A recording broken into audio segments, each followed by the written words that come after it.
Hiroshima Nagasaki అణు విధ్వంసం 80 ఏళ్లైనా ఇంకా మరిచిపోలేని ఆ చేదు గుర్తులు. అణుబాంబుతో దాడి జరిగితే ఎలా ఉంటుంది? విధ్వంసం ఏ స్థాయిలో ఉంటుంది? మళ్ళీ అలాంటి దాడి జరిగే అవకాశం ఉందా? మా దగ్గర అణుబాంబులున్నాయి, సగం ప్రపంచాన్ని లేపేయగలమని పాక్ లాంటి దేశాలు ప్రపంచ దేశాలని ఎందుకు భయపెడుతూ ఉన్నాయి? మళ్ళీ అలాంటి అణుబాంబు దాడి జరిగే అవకాశం ఉందా? ఒకవేళ జరిగితే విధ్వంసం ఎలా ఉంటుంది? జపాన్లోని హిరోషిమా నాగసాకి నగరాలపై అణుబాంబు దాడులకు ముందు ఏం జరిగింది? అమెరికా ఎందుకు జపాన్పై అణుబాంబులు వేసింది? 75 ఏళ్ల వరకు గడ్డి మొలవదన్నారు. ఘటన జరిగి ఇప్పటికీ 80 ఏళ్లు దాటింది. అణుబాంబు ప్రభావం ఎలా ఉంది? ఒకసారి చరిత్ర పుటల్లోకి వెళ్ళి చూసొద్దాం. రెండవ ప్రపంచ యుద్ధం హోరాహోరీగా సాగుతున్న రోజులవి.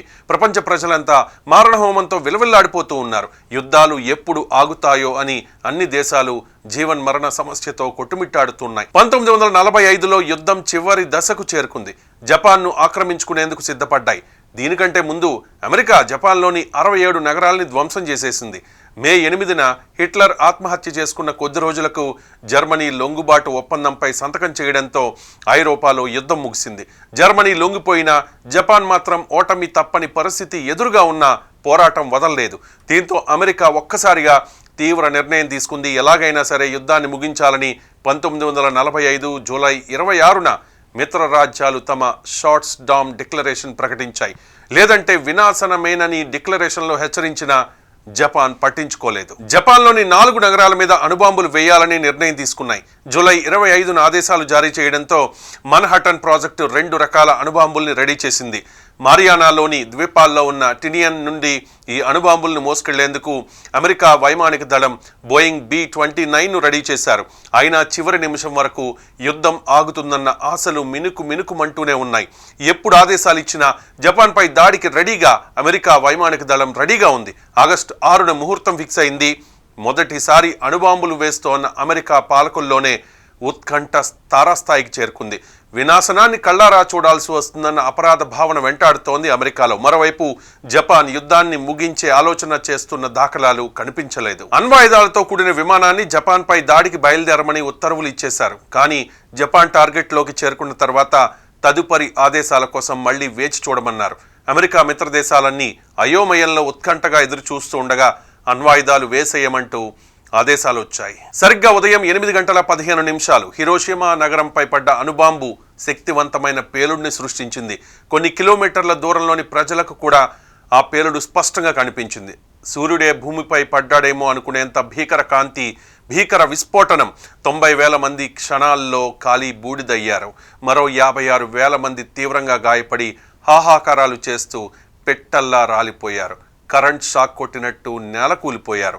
1,000 మంది కంటి చూపు కోల్పోయి, మాటలు పడిపోయి, చెవులు వినికిడి కోల్పోవడంతో ఆర్తనాదాలు చేస్తూ కొన్ని గంటల పాటు ప్రాణాలతో విలవిల్లాడుతూ తుదిశ్వాస విడిచారు.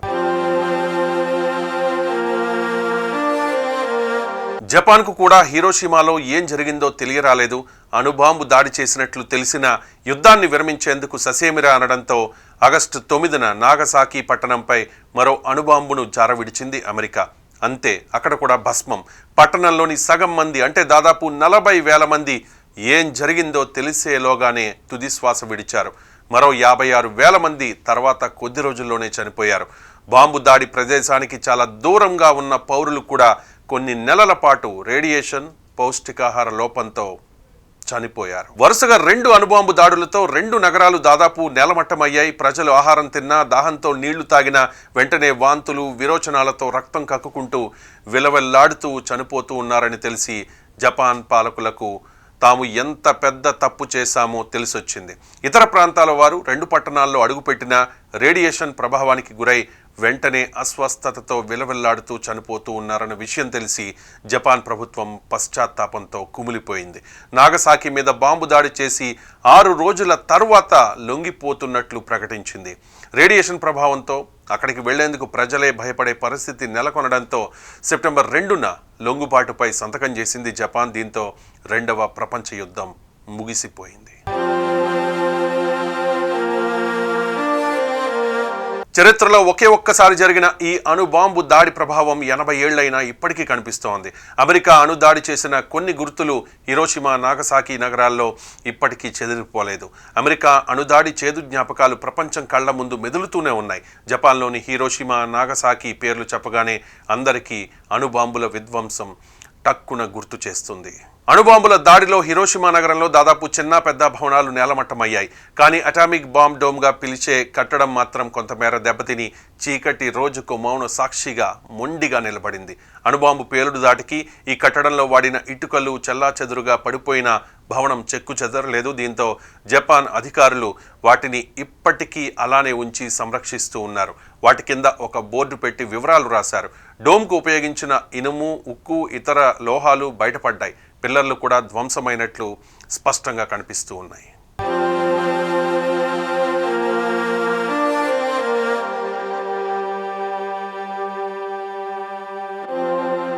మరోవైపు నాగసాకి పట్టణంలోనూ అణుబాంబు దాడి ఘటన తాలూకు చేదు గుర్తులు ఇప్పటికీ ఉన్నాయి. అణుబాంబు దాడుల నుంచి ప్రాణాలతో బయటపడిన వారిలో చాలామంది జీవితాంతం అనారోగ్య సమస్యలతోనే కాలం గడిపారు. వాళ్ళ నొప్పి, శారీరక బాధ, వారి కన్నీళ్లు భవిష్యత్ తరాలకు హెచ్చరికలుగా మారిపోయాయి. కుటుంబ సభ్యులు, బంధుమిత్రులు, ఆత్మీయులను కోల్పోయిన వేదనకు తోడు సాటి వారి నుంచి వివక్షకు గురైన వారు మనోస్థైర్యాన్ని కోల్పోకుండా ఇప్పటికీ భావితరాలను అప్రమత్తం చేస్తూ బ్రతుకుతూ ఉన్నారు. అణుబాంబు దాడి నుంచి ప్రాణాలతో బయటపడ్డ వారిని హిబాకుషాగా పిలుస్తారు. హిబాకుషా అంటే అణుబాంబు దాడి ప్రభావితులు అని అర్థం.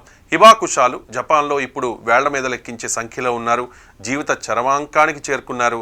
సందర్శకులకు నాటి దుర్ఘటనను వివరిస్తూ మళ్ళీ అలాంటి పరిస్థితి రాకుండా చూడాలని కోరుతూ ఉన్నారు.